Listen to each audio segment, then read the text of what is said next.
Tunaishi katika nyakati za siku za mwisho wa dunia hii, nyakati zilizojaa hofu, mashaka na kukata tamaa.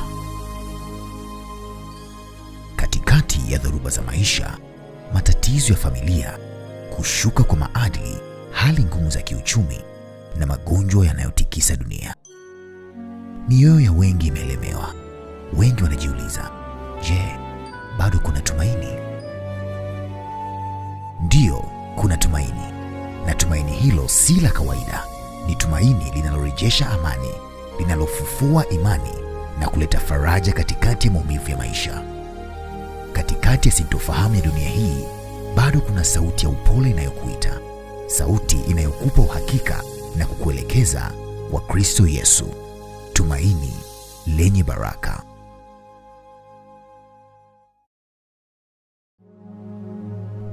Tunaishi katika nyakati za siku za mwisho wa dunia hii, nyakati zilizojaa hofu, mashaka na kukata tamaa. Katikati ya dhoruba za maisha, matatizo ya familia, kushuka kwa maadili, hali ngumu za kiuchumi na magonjwa yanayotikisa dunia, mioyo ya wengi imelemewa. Wengi wanajiuliza, je, bado kuna tumaini?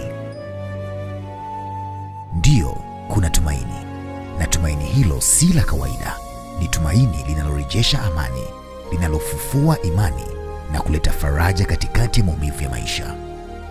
Katikati ya sintofahamu ya dunia hii, bado kuna sauti ya upole inayokuita, sauti inayokupa uhakika na kukuelekeza kwa Kristo Yesu, tumaini lenye baraka.